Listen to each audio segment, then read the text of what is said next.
گھر کے اندر جو برائیاں، عمومی برائیوں میں ایک بڑی برائی یاد رکھی ہوئی ہے کہ گھروں کے اندر ہمارے پاس پردے کا نظم نہیں ہے۔ آپ کہیں گے گھروں میں پردہ کہاں سے آ گیا؟ لیکن جس سوسائٹی اور جس فیملی میں ہم رہتے ہیں وہاں جوائنٹ فیملیز اکثر ہماری ہے نہیں ہے جوائنٹ فیملی کا سسٹم۔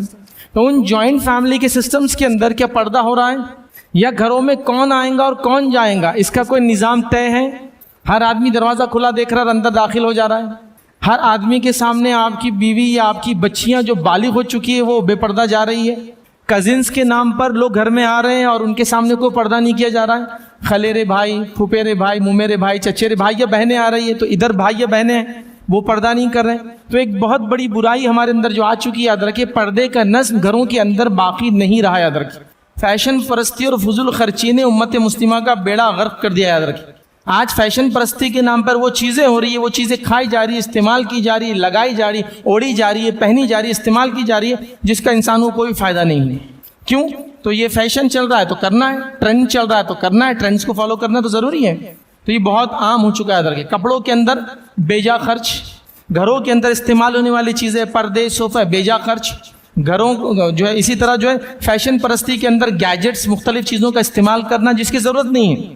سوشل میڈیا کے چکر میں آج میاں بیوی کا رشتہ ختم۔ سب سے قریبی رشتہ جسمانی اعتبار سے میاں بیوی کا ہے، دونوں ایک بستر پہ سو رہے ہیں، پیٹ کو پیٹ لگی اور کٹ کٹ کٹ کٹ کٹ کٹ آوازیں آ رہی ہے۔ جب شوہر ادھر جھانک رہے تو بیوی بول رہے پرائیویسی نام کی کوئی چیز ہوتی ہے، جب بیوی ادھر جھانک رہی تو شوہر بول رہے پرائیویسی نام کی کوئی چیز ہوتی ہے، اور کٹ کٹ کٹ کٹ چالو ہے۔ کیا پرائیویسی ہے ایسی دونوں کے بیچ میں؟ ہاں چلو ٹھیک ہے، کوئی سیکرٹ ہے کمپنی کا ایک الگ بات ہے، لیکن آدھی رات کو 1 بجے تو کوئی کٹ کٹ سیکرٹ تو ڈسکس نہیں ہوتا ہے۔ تو یہ ہو گیا ہے۔ پیرنٹس کا کام ہے، سرپرست کا کام ہے، والدین کا کام ہے کہ وہ بچوں پہ خاص محنت کرے اس معاملے میں کہ بچے با اخلاق ہو۔ لیکن بچوں کی خصوصیت کیا ہے معلوم آپ کو؟ بچے وہ نہیں کرتے جو ان سے کہا جاتا ہے کرو، بچے وہ کرتے ہیں جو آپ کو اور مجھے کرتے ہوئے دیکھتے ہیں۔ تو والد اگر بد کلامی کریں گا بچہ بد کلامی کرے گا، والد اچھی بات کریں گا بچہ اچھی بات کریں گا، عورتیں آپس میں اچھی بات کریں گی بچیاں اچھی بات کرنا سیکھیں گی۔ تو ہمیں اخلاق یاد رکھیے، اس کا معیار بڑھانا یاد رکھیے، ورنہ بد زبانی، بد کلامی، بد اخلاقی کا وہ حال ہے گھروں میں بھی، اور اس کے اثرات آپ باہر میں وہ ہم دیکھ رہے ہیں۔ مجھے جو ٹاپک اور عنوان دیا گیا وہ یہ ہے کہ گھر میں پائی جانے والی عمومی جو برائیاں ہیں ان برائیوں کو اس سے کیسے بچیں یا اس کو کیسے دور کریں۔ انشاءاللہ عزیز آج کی اس تقریر میں مختصر انداز میں 5 برائیوں کو گنانے کی کوشش کروں گا جو عموماً گھر میں ہوتی ہے، اور اس کو ہم کوشش کریں گے کہ گھروں سے اس کو نکالیں۔ اس لیے کہ قرآن میں اللہ رب العزت فرماتا ہے، سورہ نحل کی آیت نمبر 80 کا یہ حصہ ہے، اللہ فرماتا اور کہتا ہے وَاللَّهُ جَعَلَ لَكُم مِّن بُيُوتِكُمْ سَكَنًا، کہ ہم نے گھروں کو اطمینان اور سکون کی جگہ بنایا ہے، سکینت کی، ٹھہراؤ کی جگہ بنایا ہے۔ لیکن ہم دیکھتے ہیں کہ ہم اپنے گھروں میں پریشان ہیں، بلکہ یہ بات سامنے بار بار آ رہی ہے کہ سب سے زیادہ پریشان لوگ گھروں میں ہی ہیں۔ نتیجہ یہ ہے کہ گھر سے باہر جا کر رہنا لوگ پسند کرتے ہیں۔ اگر میں اعلان کر دوں کہ کسی دن جو ویک ڈے ہے، ویکینڈ نہیں، ویک ڈے ہے، کام کا دن ہے، اور کوئی اعلان کر دے کہ آج ہاف ڈے چھٹی ہے آپ کو چلے جائیے، تو ایسے کتنے لوگ ہیں جو گھر جانا پسند کریں گے؟ کسی سے پوچھا جائے آپ کہاں جائیں گے تو کہیں گے میں مال میں جاؤں گا، آپ تو کہاں میں تھیٹر میں، آپ کہاں میں باغ میں، آپ کہاں میں پارک میں، آپ کہاں میں گھومنے جاؤں گا۔ ایسے بہت کم لوگ ہوں گے جو یہ کہیں گے میں گھر میں جانا چاہتا ہوں۔ جو بھی یہ کہیں گا لوگ کہیں گے بیچارہ کیا بولیں گے، قسمت کا مارا، دنیا سے ہارا، پریشان، کہاں جا رہا؟ گھر جانے کی بات کر رہا ہے وہ۔ بیوی کے ظلم سے کتنا پریشان ہے دیکھو، بول بھی نہیں سکتا کہ باہر جانا ہے۔ تو یہ حالت ہے ہماری، گھر بہت کم لوگ جا رہے ہیں۔ نبی اکرم صلی اللہ علیہ وسلم کے تعلق سے میں عائشہ سے سوال ہوا کہ آپ صلی اللہ علیہ وسلم نبوت کی ذمہ داری ادا کرنے کے بعد کہاں جانا پسند کرتے؟ تو کہا وہ گھر آ جاتے ہیں، گھر سکون کی جگہ ہے، گھر اطمینان کی جگہ ہے۔ لیکن آج ہمارے گھر نظر نہیں آ رہے، کیوں؟ چند وجوہات ہے، یاد رکھیے۔ میں آپ کے سامنے 5 رکھ رہا ہوں، اور بھی کہیں ہو سکتی ہے، علماء حضرات آپ کو اور بتائیں گے، کتابیں وغیرہ موجود ہیں، آپ اس کو پڑھیے۔ تو آئیے سب سے پہلی وجہ جو میں نے نکالا ہوں کہ گھر کے اندر جو برائیاں، عمومی برائیوں میں ایک بڑی برائی یاد رکھی ہوئی ہے کہ گھروں کے اندر ہمارے پاس پردے کا نظم نہیں ہے۔ آپ کہیں گے گھروں میں پردہ کہاں سے آ گیا؟ لیکن جس سوسائٹی اور جس فیملی میں ہم رہتے ہیں وہاں جوائنٹ فیملیز اکثر ہماری ہے نہیں ہے جوائنٹ فیملی کا سسٹم۔ تو ان جوائنٹ فیملی کے سسٹمز کے اندر کیا پردہ ہو رہا ہے؟ یا گھروں میں کون آئیں گا اور کون جائیں گا اس کا کوئی نظام طے ہے؟ ہر آدمی دروازہ کھلا دیکھ رہا ہے اور اندر داخل ہو جا رہا ہے۔ ہر آدمی کے سامنے آپ کی بیوی یا آپ کی بچیاں جو بالغ ہو چکی ہے وہ بے پردہ جا رہی ہے۔ کزنس کے نام پر لوگ گھر میں آ رہے ہیں اور ان کے سامنے کوئی پردہ نہیں کیا جا رہا ہے۔ خلیرے بھائی، پھوپھیرے بھائی، مومیرے بھائی، چچیرے بھائی یا بہنیں آ رہی ہے تو ادھر بھائی یا بہنیں ہیں وہ پردہ نہیں کر رہے ہیں. تو ایک بہت بڑی برائی ہمارے اندر جو آ چکی ہے، یاد رکھیے پردے کا نظم گھروں کے اندر باقی نہیں رہا. یاد رکھیے کامن فیملیز ہے، جوائنٹ فیملیز ہے، جیٹھ ہے، دیور ہے، دیگر رشتہ دار ہے، کوئی پردے کا نظم نہیں. یاد رکھیے کوئی سسٹم نہیں. یاد رکھیے تو یہ ایک بہت بڑی گھر کے اندر کی برائی ہے کہ پردہ گھر میں نہیں ہو رہا ہے. یاد رکھیے اس کا لحاظ نہیں رکھا جا رہا ہے. چلیے حیدرآباد کے ماحول میں نے یہ چیز تو دیکھا الحمدللہ، گھر سے باہر کوئی خاتون بغیر پردے کی نہیں جاتی ہے. ایک ماحول ہے، سماجی پریشر ہے، ماشاءاللہ اچھا پریشر ہے، مطلب ایک اچھا دباؤ ہے، اچھائی کے اندر ہے کہ پردہ کرنا چاہیے. لیکن گھر کے اندر بھی سسٹم ہو چکے. مجھ سے کہا گا عمومی گھر کے اندر پائی جانے والی برائیاں، تو یہ ایک بہت بڑی برائی ہے جس سے بہت سارے مسائل گھروں میں پیدا ہو رہے ہیں. کزن میرجز اسلام میں اجازت ہے، یہ ایسے جیسے سگے پھوپھیرے خلیرے چچیرے شادی، لیکن یہ جو پہلے افیئرس ہو جا رہے ہیں، خاندان پریشان ہو جا رہا ہے، پھر کزن میرج کر دیے جا رہے چونکہ جائز ہے. سوال یہ ہو رہا کیوں ہے؟ بے پردگی کے نتیجے میں ایسے بھی مسائل سامنے آ رہے ہیں جس کے اندر بے پردگی کے نتیجے میں نکاح کسی اور سے ہوا ہے، نظر کسی اور کے اوپر ہے. یہ سب گھر کا ماحول ہے. اور یہ بات میں اپنے دل سے نہیں کہہ رہا ہوں. نبی اکرم صلی اللہ علیہ وسلم سے خاص سوال ہوا تھا کہ اے اللہ کے رسول صلی اللہ علیہ وسلم، دیور کے معاملے میں، یہ اللہ کے رسول صلی اللہ علیہ وسلم کی بات ہے، میرے اور آپ کی بات نہیں. یاد رکھیے دیور کے معاملے میں آپ کی کیا رائے ہے؟ تو آپ نے ہموں کے تعلق سے سوال ہوتا، آپ نے کہا کہ دیور تو موت ہے. یہ نبی اکرم صلی اللہ علیہ وسلم کے الفاظ ہے. اب ہم کون ہوتے ہیں کہنے والے کہ میرا دل صاف ہے، میری نظریں صاف ہے، آنکھوں کا پردہ اصل پردہ ہوتا ہے، جسمانی پردے کی ضرورت نہیں ہے. تو آپ جوائنٹ فیملی میں رہیے، اس سے مسئلہ نہیں ہے، لیکن جب جوائنٹ فیملی میں ہے تو پردے کا نظم بھی ہونا چاہیے.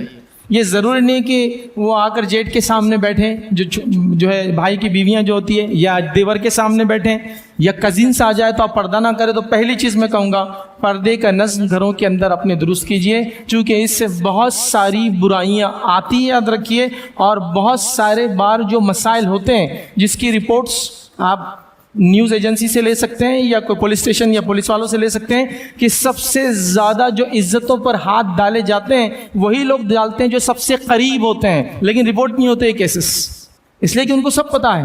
تو احتیاط بہت ضروری ہے. تو گھر کے اندر پردے کا نظم ہو، پہلی چیز. دوسری چیز یاد رکھیے وہ یہ ہے جو گھروں کے اندر عمومی برائیاں ہماری دیکھی جا رہی ہے وہ ہے جوائنٹ فیملی سسٹم کی وجہ سے جو برائیاں آتی ہیں.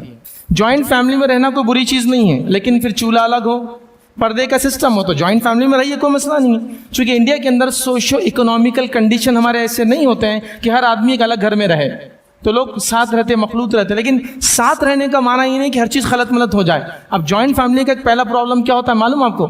میں جوائنٹ فیملی میں رہتا ہوں، میں بڑا بھائی ہوں، میرے چھوٹے بھائی ہیں، میری انکم گروپ الگ، اس کی انکم گروپ الگ، میرے بچے کچھ اور کھانا چاہتے ہیں، اس کے بچے کچھ اور کھانا چاہتے ہیں، لیکن چولہا تو ایک ہی ہمارے پاس. اب کیا ہوں گا؟ نتیجتاً مجھے وہ کھانا ہے جو سب کھا رہے ہیں، تو پھر ایک کھانا سب کے ساتھ ہوتا ہے، ایک کھانا کمرے کے اندر ہوتا ہے. ظاہر سی بات ہے میرے بچے کچھ اور کھانا چاہتے ہیں. تو جوائنٹ فیملی میں رہیے لیکن چولہا الگ کیجئے. پھر چولہا الگ نہیں ہونے سے بہت سارے فتنے اور بہت ساری برائیاں سامنے آتی ہیں. لیکن ہم نے یہ بھی دیکھا جوائنٹ فیملی کے اندر جو ذمہ دار ہوتا ہے اس کا یہ ہمیشہ کہنا ہوتا ہے میرے جیتے جی چولہا الگ نہیں ہو سکتا، جب تک میری آنکھ بند نہیں ہوتی تم الگ نہیں ہو. الگ ہونے کا معنی ہر بار یہ نہیں ہے، یا ساتھ رہنے کا معنی ہر بار یہ نہیں ہے کہ ہر چیز ساتھ ہو ہماری. ایک بلڈنگ میں رہیے، الگ الگ فلیٹس الگ الگ روم سے رہیے، سب کا چولہا الگ کر دیجئے، سب اپنے اعتبار سے جو انکم گروپ ہے ویسا کمائیں گے ویسا کھائیں گے، نہیں، وہ سب ساتھ ہونا. نتیجتاً بہت سارے پھر مسائل فیملیز کے اندر شروع ہوتے. پہلا چولہے پہ شروع ہوتا ہے. دوسرا یاد رکھیے جو معاملہ ہوتا ہے، یاد رکھیے لڑائی اور جھگڑے جتنے ہو رہے ہیں یہ جوائنٹ فیملی سسٹم کے نتیجے میں جو ہم کو دیکھنے کو مل رہا ہے بہت زیادہ ہے. جیسا مثال کے طور پر آپ کسی سوشل ورکر سے پوچھئے، فیملی کونسلر سے پوچھئے، پولیس اسٹیشن جا کے رپورٹ نکالیے، این جی او سے بات کیجئے کہ جو جھگڑے ہو رہے ہیں میاں بیوی کے، اس جھگڑے کے اندر جو پہلا جملہ آ رہا ہے کہ جھگڑا شروع کیوں ہوا، جھگڑے کا مسئلہ کیا ہے، تو ہر آدمی یا ہر عورت کا قول یہ ہے، جو عورت نے کیس ڈالا وہ کہہ رہی ہے میرا شوہر تو گلاب کا پھول ہے، میرا شوہر تو کمل کا پھول ہے، لیکن بس وہ کیچڑ میں اگا ہوا ہے، میرے کو پرابلم اطراف کے لوگوں سے ہے، شوہر سے نہیں ہے. آپ سمجھ رہے ہیں؟ مطلب وہ جوائنٹ فیملی کے نام پہ ایسی ایسی چیزیں لاگو کر دی گئی. نتیجہ یہ ہو رہا ہے کہ ایک عورت کو جو گھر میں آئی ہے بیاہ ہو کر، اس کو سمجھ میں نہیں آ رہا کہ میرا انڈیپینڈنٹ کوئی لائف ہے یا نہیں ہے. ساتھ رہیے، ایک گھر میں رہیے، چولہے الگ ہو، کمرے الگ ہو، سب اپنے اپنے کمروں میں اپنے اپنے اعتبار زندگی گزارے. والدین ساتھ رہے، بڑے بھائی کے ساتھ رہیے، آئیے ملیے، مرد اپنا کھانا کھائے، عورتیں اپنا کھانا کھائے، پردے کا بھی مسئلہ ہوتا ہے سب، لیکن ہم یہ نہیں کر رہے ہیں. یاد رکھیں نتیجتاً پھر ہو رہا ہے ساس بہو کے جھگڑے آپ نے سنے،